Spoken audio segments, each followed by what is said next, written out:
Homecooked History, the show where we try to recreate historic recipes in today's modern kitchen.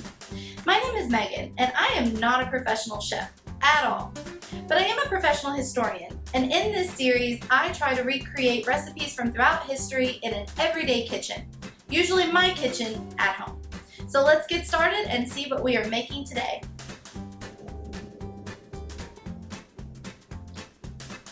It's Irish stew!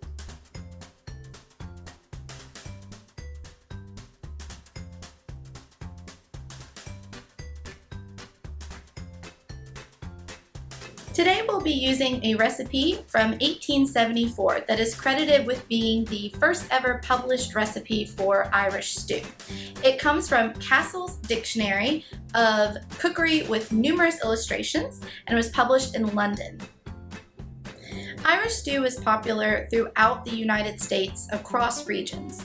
For instance, we see a recipe appear in the 1918 cookbook, The Bride's Cookbook, which was published in San Francisco, California, and we also see it published in 1919 in the Boston Cooking School Cookbook.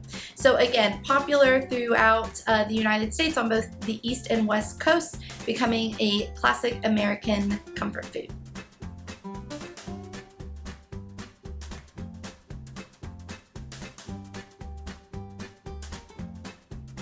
Today we think of stews as a type of comfort food, but this dish actually emerged out of necessity and really tough social conditions.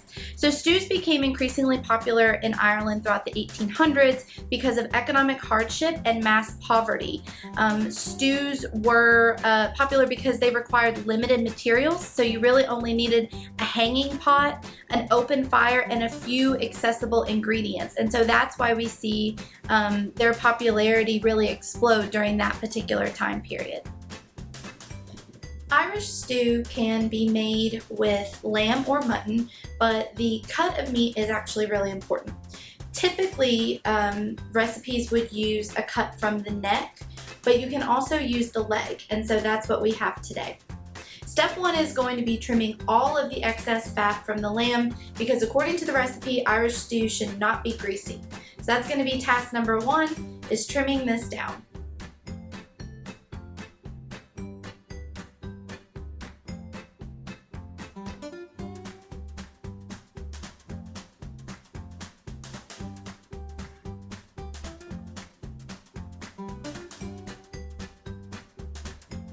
Versions of lamb or mutton stew had existed for a very long time prior to the term Irish stew emerging.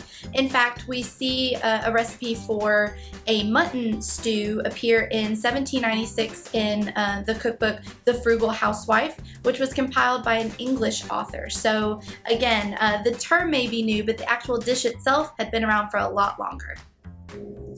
Okay, so we have trimmed our lamb of most of the fat, and we have diced up the lamb into pretty consistent cube-sized pieces. So now we are going to clean, peel, and cube a good amount of potatoes. The ratio should be 2 to 1, so we're going to do twice as many potatoes as we have meat. And we will also be dicing up some onions to go in the pot as well. One of the recipes that I read mentioned leaving the dirt in the root vegetables for Irish stew, so like in the potatoes or for the later versions, carrots, but I am not going to do that. I am going to try to get these as clean as possible.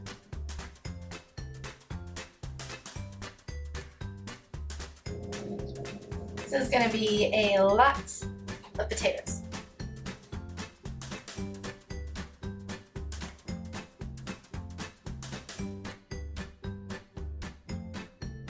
Yep, I'm really good at this.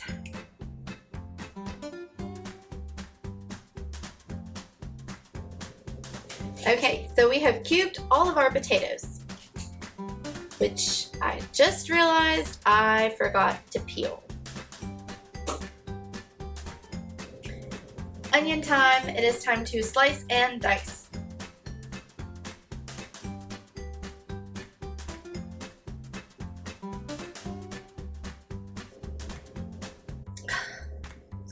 The onions will get you. So, let's slightly more food than I expected. Different versions of the Irish stew recipe have existed throughout time and place, but the original recipes for Irish stew had 3 common ingredients across the board, and that is lamb, potatoes, and onions. You have to have those 3. Other ingredients did pop up like parsnips, turnips, and carrots later on, but purists will argue that they have no place in the original dish.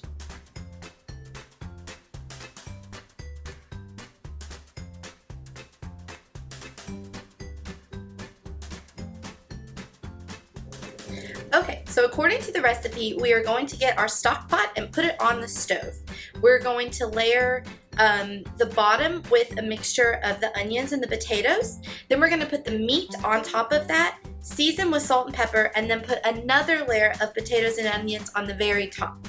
So that is the next step.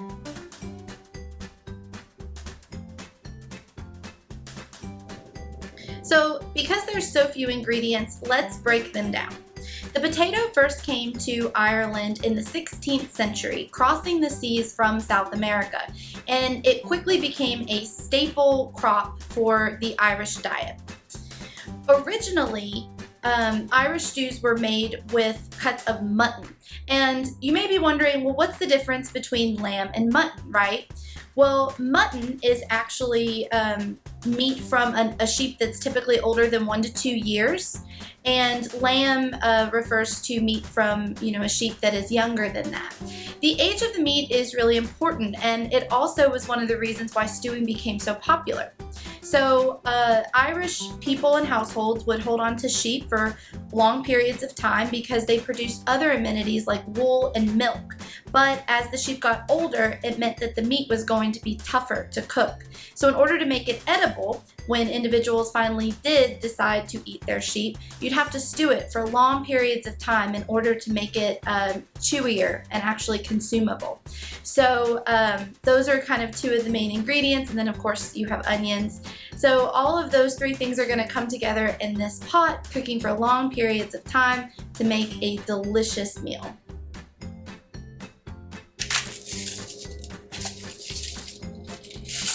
Forgot to take the lid off.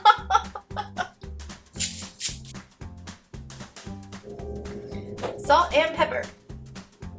Okay, so now that we have the meat and vegetables and seasoning all in the stock pot, we are actually going to take either water or stock. I'm going to use vegetable stock today, and we're going to cover the layers with that. So pour in as much as it takes to come just above the very top layer of vegetables, and we're going to put the lid on and let it simmer. Y'all, I was not prepared. I had to use 3 of these. 3 of these. How did Irish stew make its way to North America and specifically to the United States? Well, as most of us know from elementary school, we saw a mass influx of Irish immigrants throughout the mid to late 1800s, and this was due to an event called the Great Famine or the Potato Famine.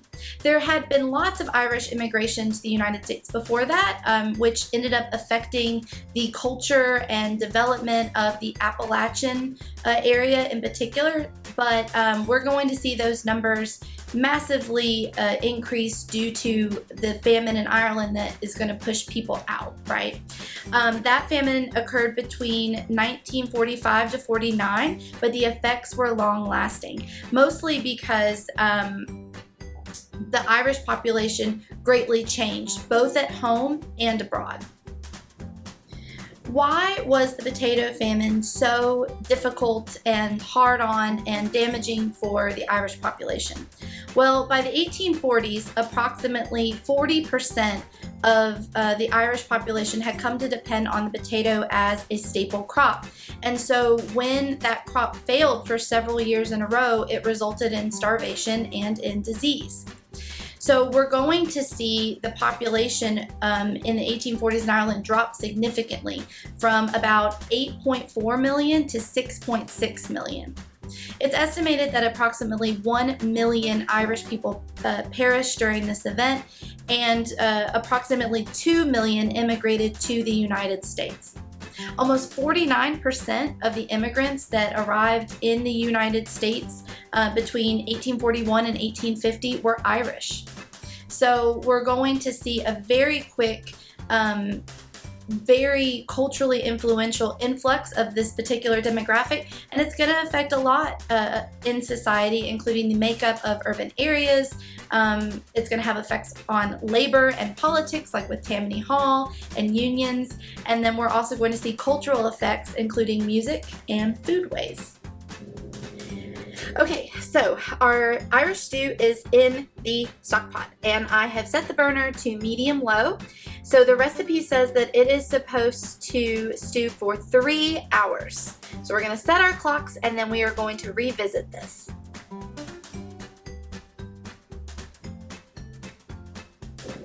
Okay, so here we are a mere 3 hours later, and we are going to check on our stew and see how it looks.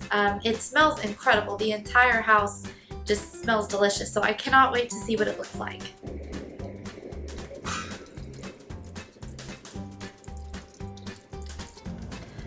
Okay, so this is a lot of stew.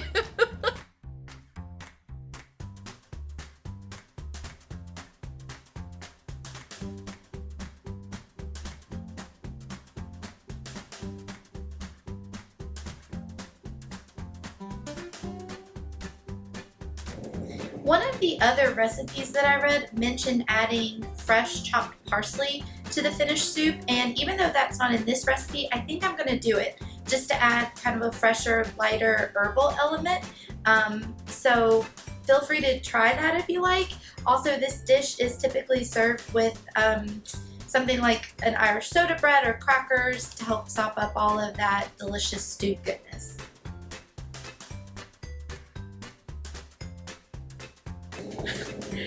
Okay, so this is my husband Ryan, the official Homecooked History taste tester. So he is going to try the dish and give us his opinion on how it tastes.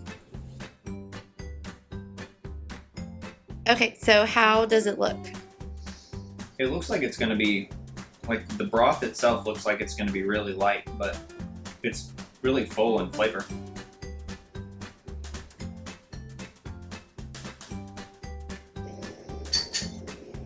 Okay, so how does it smell? Hearty. Smells like stew.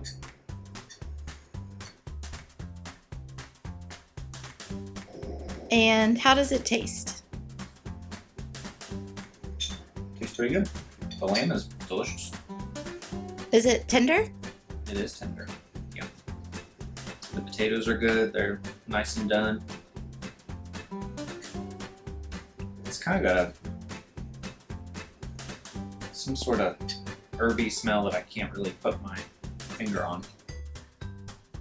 The potatoes being completely done in Irish stew is actually kind of a big deal.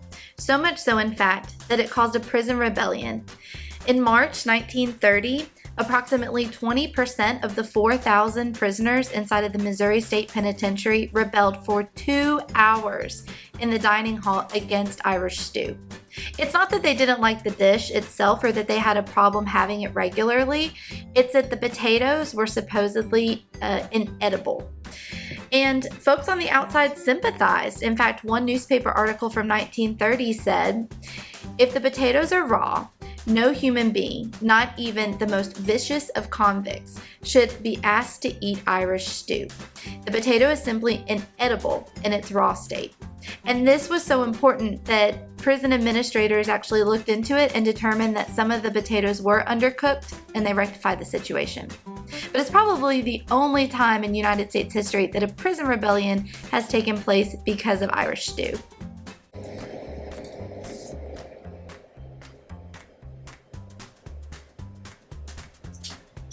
That's good.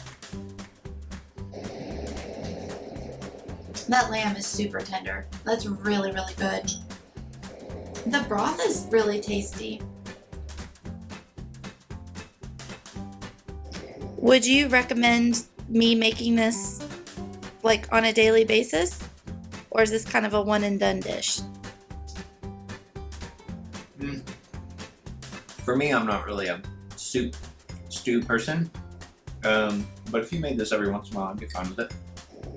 There's something that's a little light about it, lighter than I was anticipating as well.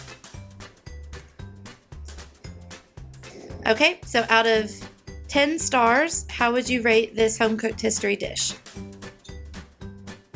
I would give it a 7. I like it. I mean, I really like everything about it. I give it an 8.5. Like, especially for fall and winter weather, it's on point. It's really good. It's so easy. Yep. The Irish have a winner. Well, everybody, thank you so much for joining me on this latest installment of Home Cooked History. Again, my name is Megan, and today we tackled an American classic, Irish stew. Hope that you enjoyed it and that you join us for the next Home Cooked History video. And remember, in the meantime, that past or present, everybody's got to eat. Thanks so much and take care.